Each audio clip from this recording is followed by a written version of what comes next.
Yox. Hansı girəcək? Propanal. Propanal girəcək. Propanal girəcək.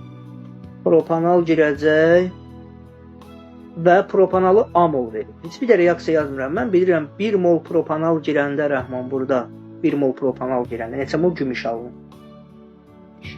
2. Bizə amol verir. Görüm amol girəndə neçə mol alınıb? 0,2. Bunda A-nı buradan tapsam A0,1 eləyir. Hazır. A0,1. Deməli burada 0,1 mol nə var imiş? Propan. Propanal da necə yazılır? Propanal 3 dənə karbon var. C3H6O. Bunun kütləsini tap ver, bunun kütləsi nə qədər edir? Qəşəng sualdır.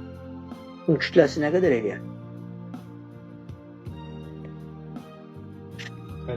58 eləyir. Hə, 58.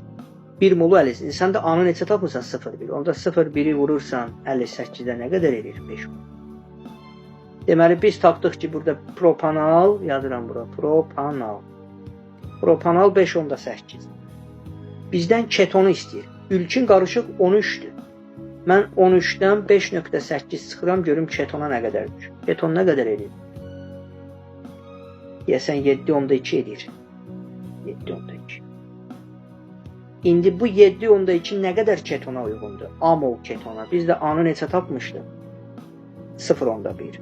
Yazıram 0,1 mol 7,2'dir. Görün 1 mol keton nə qədərdir? X. X edir 72. 1 mol keton 72 qram. Keton da şey kimidir? Aldehidlə izomerdir. CnH2n odur. Yəni 14N plus 16'dır. 14N plus 16 72'dirsə, bəli, N4'dür. Ketonda neçə karbon var? Qəşəng sual. Bax bir dənə.